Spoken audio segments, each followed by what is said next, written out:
guys, what's up? Good morning. As you can tell by like the rays coming in through my blinds, I'm not in my typical video setup because this is a typical video. I was requested by a friend to do a video on how I edit my videos, what it looks like, what software I use. And that's exactly what I'm gonna do today. My plan for today is to really knock out a lot of my editing. Typically, my editing is spread out throughout the week. If I don't get it all done today, you will see me looking different on a different day, but I just want to show you exactly what the process looks like as real as possible. If you have any questions, say I don't explain something well enough, comment down below and I'll re-explain it or go more in depth in another video. Don't forget to give this video a big thumbs up, hit the subscribe button, and let's start editing. Since I don't have a camera yet, I do all of my filming on my iPhone XR, which I'm doing right now. That's why it's not around me. You can see my empty phone case right here. And I do all of my editing on my MacBook Pro using the application iMovie. iMovie comes installed on all MacBook Pros completely free, and you can also download the app version of iMovie onto your iPhone if you want to edit there. I've never edited on my iPhone. I've heard from friends it's not as user-friendly, but again, the option is there if you want to do that. To get my videos from my iPhone to my Mac, I just airdrop them. I go to the photo app on my iPhone, select all the videos and pictures I want to use. Then I just hit the airdrop button and select Kayleigh's MacBook Pro. You can airdrop them individually if you want, but I like to just get them all sent over at once so I know I don't miss anything. Once they are on my Mac, I click and drag them to my desktop. All the pictures and videos I will use in my upcoming video and put them in the order that I believe I will use them. Next, I will open the iMovie application. Create new, then select movie. My iMovie has been acting weird lately. I was usually able to click and drag all my videos directly into the editing box, but recently I've had to put them into the media section, which is right on the side, like upload them so they can process. We're gonna see if it works. If not, we'll upload them and then click and drag into the editing box. Okay, great. It looks like they're all going in nicely. So I'm just gonna go ahead and put them all into my iMovie. There is a zoom button, which is right here, so you can look and see how to edit your videos closer and more intactly. So I'm gonna go ahead and zoom that in. And as you can see, everything has just expanded. I'm able to edit. All of my videos are in here. With all of my clips, it says that my video is 25 minutes and 35 seconds long. I will never have a video that's almost 30 minutes long, but with all of my clips, it normally says anywhere from like 20 to 25 minutes, and then once I edit it all down, it gives me about a 10-minute video. So the first thing I will do is watch my video and take out all the air that I can. The secret tool, I don't know if it's secret, but it's what I use to get rid of all of the air or clips that I don't necessarily want to use, is called the split clip button. And to access that, let's just look at an example. As you can see right here, I'm putzing with my hair for a minute. So I'm gonna right click on the portion that I wanna split, and then the split clip option will pop up. You can also see the shortcut you can hit on the side to access the split clip, but I just prefer it this way, it's so much easier. And as you can see, the two clips have now separated, and I'm gonna click and drag this in. Bada bing, bada boom. And I'm gonna sit here and I'm gonna do this to the whole video, just take out all the air that I don't want or that I don't need. Okay, so here's some fun little things that I do during my videos while I'm like split clipping. There's fun things that you can do with the shot that you have. They're right here and you can have it fit, crop to fit, which is basically you can zoom in on the image. And then there's a Ken Burns settings, which as you can see, it says zoom in or out between two areas of the clip. So I can have it start in on the clip and zoom out, or zoom in on the clip. Just some fun things that you can do, and this is just where you would access them. So right here, I use the crop to fit. I just drug these bad boys in to where I wanted it because I wanted to show off the picture that's shown on my laptop. So I have the crop to fit, I have the Ken Burns, which just zooms in, and those are those helpful little effects. And they are just under this, like a square button with like extra, it's under the cropping. It just adds some character to the shot, just some more. She kind of lands what jokes ever I may be telling. That's it, back to work. Hello friends. I started editing at like 9:35, I believe it was. I believe that's what it was. It's now 11:24, so it's been about 2 hours that it's taken me to edit my whole video down. It was at 25 minutes and like 32 seconds. I've now gotten it down to 12 minutes and 8 seconds, which is kind of what I said. At the end of every video, I just take a black image and place it at the end of the clip, because as you've watched my videos, you notice that I put like the subscribe button, and then I put 3 other videos that you can watch, 3 other recommended videos. And all I've done so far is just go through and split every clip, taking out all the air. I deleted some videos that I just didn't want to use, and now that part of the process is done. Next, after I take out all the air, I will then watch my video and see what sauce I want to add. And by sauce, I mean any pictures, clips, words, pop-up explanations that I want to add to my video. I will sit down and watch my video and use my notes section to write down the time that I want to add something, and then also a description of what I want to add. So let's begin. Canva is where I get most of my goodies that I'm going to use in my video, or where I make them.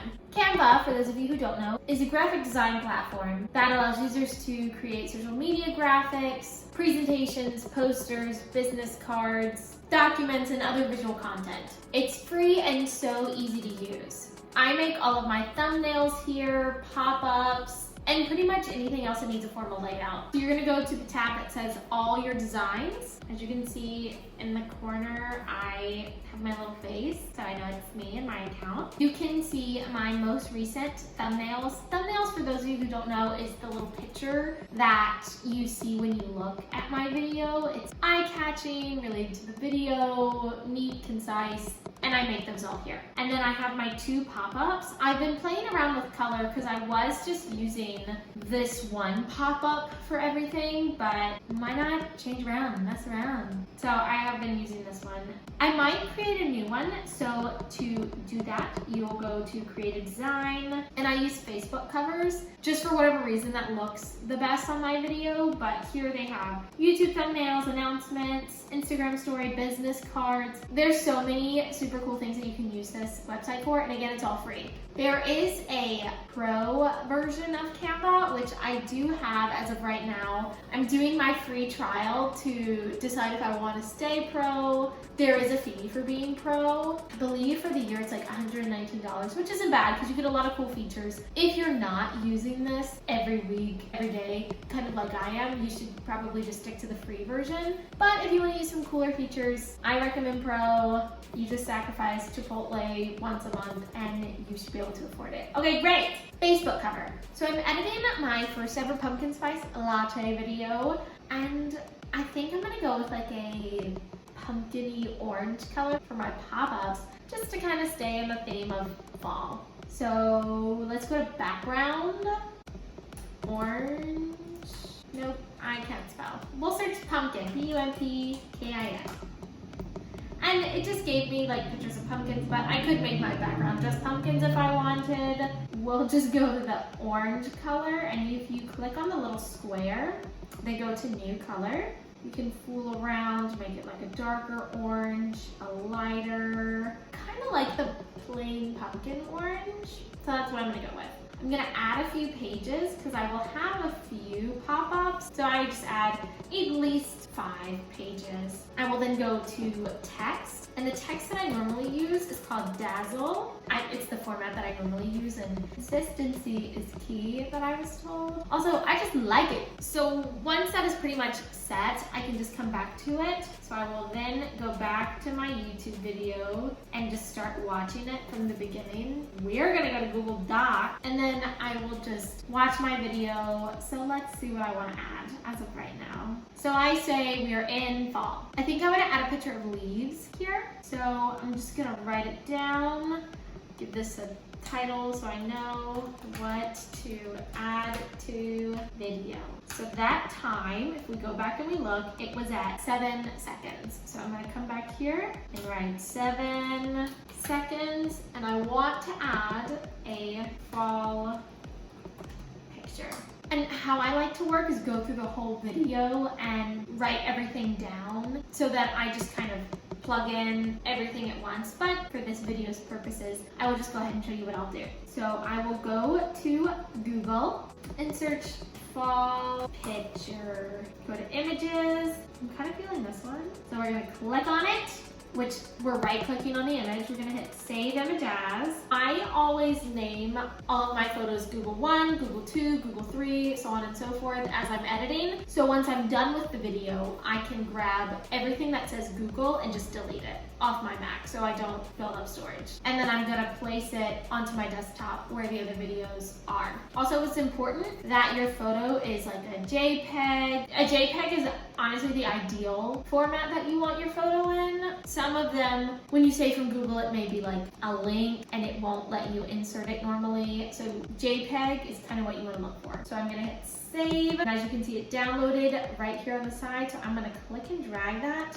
to my desktop. Then I'm gonna hit minimize. I'm gonna go back in. So I may have to upload it right here, or I'll be able just to click and drag. We'll see. Okay, great. So it just lets me click and drag the photo. As of right now, my photo is over top of my video, and I don't want that. I want the photo in the video. So you can see me and the photo is off to the side. So I'm gonna click on the photo. There's this little button right here that says cutaway, and I don't want it to cut away. I want picture in picture, and boom, it's in the picture. Right here is kind of like a fade setting, but I don't want my photo to fade in and fade out. I just want it to pop in and pop out when I'm ready. So just make it 0, and that makes it just pop in. And I'm gonna place the photo exactly where I want it. I kind of like this little corner off to the right. Also, if you've noticed watching my videos, I have a little sound effect that I like to use. It's like a popping sound. YouTube Studio has a lot of free sounds that you can use. You have to be careful with sound and music online because copyright is a big, big thing, and YouTube will instantly shut it down. So I get all of my sounds and music from the YouTube Studio, which are free, copyright free. I won't get in any trouble. And it took me a while, but like I literally went to the YouTube Studio and listened to everything until I found what I wanted. So I have those all saved. So I would go to my Finder and I'll go to Downloads, and I just have like a bunch of sounds. But the one that I use for photos is called Pop. So I'm gonna click and drag that right underneath. I bring it in just a little bit, and then you'll be able to hear it. In fall, which is my favorite time of year. Okay, I love it. And that is pretty much how I add my little special effects. So I'm gonna go through now and write down all the times that I wanna add things and also the descriptions of what I would like to add. Okay, so I've put in everything that I would like. I've put in all my pictures, all of my sound effects, which go directly underneath. And it's important that you do all of your pictures and your sounds before you lay your music in, because sometimes it can get wonky. So the last thing you should do is put your music in if you want to use music. With music, also you need to use copyright-free music, which I've also gotten from the YouTube Studio, and I use the same music in every video just because I like it. Pretty much goes with everything that I'm doing. It's just basic background music. Okay, so I'm gonna click and drag my music, put it down in the bottom in the music section. So I like to keep my music at like 2 or 3% depending on the video, and that is all I do to edit my YouTube videos. Once I have my music, my pictures, I've taken out all the excess air, anything I don't want to use, I will of course again re-watch it, make sure I've spelled everything correctly because I've made those mistakes, or that I got all the sound effects in there that I want. I think the biggest thing with editing is just checking yourself, learning all that you can, and not being so scared of the computer, because when I first started this, I didn't know what I was doing. I had to watch people who knew what they were doing teach me what to do, and I hope that's what I can do for you. And that is how I edit my YouTube videos. Don't forget to give this video a big thumbs up, hit the subscribe button, and tell your friends. Let them know that I'm a YouTuber and I really like doing this. I like making content. I wish I would have started sooner. And if there's anything you want to try, start now. Don't wait. I'll see you here again next Monday. As always, keep it positive. Thank you, friends.